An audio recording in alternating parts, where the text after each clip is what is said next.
नमस्कार मित्रांनो, काल दिनांक 9 फेब्रुवारी 2025ला आपण तीळ पेरणी केली होती आणि काल रात्रीचे 8:30 पर्यंत आपण वावरातच होतो. बघा, आपण पहिली शिफ्ट लावलेली आहे. आज सकाळी 7:30 वाजतापासूनच लावलेली आहे ही. बघा, 2 लाईन आहे, कारण आपल्या मोटरवर 24-25 नोजल उडते त्याच्यामुळं. आणि हे जी एका एकराचं क्षेत्र आहे हे आपण फक्त 2-2, पावणे 2, 1.5 असं सिंगल पाईपवर आहे. बघा, सिंगल पाईपवर आहे. बघा, हे सिंगल पाईपवर आहे सर्व नोजल. ही एक रांग, त्यानंतर ही एक रांग, अशा 2 रांगा आहे. 2 रांगा लावल्या आहे आपण सिंगल पाईपवर, 24 नोजल. आणि हे 2-2 तास लावणार आहे आपण, 1.5-2 तास, जसं पाणी होईल तसं. कारण आजच्या रोजीच आपल्याला हे ओलीत करायचं आहे, कारण आपला तिकडं हरभरा आहे, त्याला पण पाणी द्यावं लागतं. आणि याला 2 तासाच्या वर काही गरज नाही. सिंगल पाईपवर 2 तास म्हणजे 4-5 झाले आहेत हे.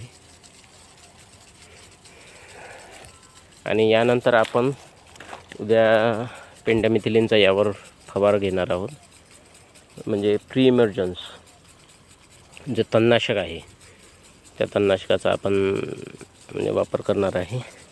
आणि यामध्ये जे हे बघा, असं पराठीचं हे आहे असे बारीक, यासाठी आपण ग्लायसेल घेणार आहे, त्यातच पेंडामिथिलिनमध्ये. म्हणजे हे जे निघून आलेलं तण आहे आधीचं आपण जे पाणी दिलं होतं त्याच्यामुळं हे सर्व म्हणजे मरून जाईल. आणि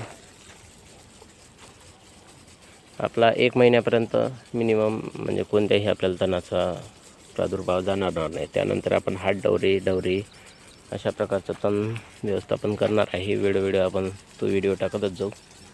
अशा प्रकारचं आपलं पाण्याचं नियोजन सुरू आहे.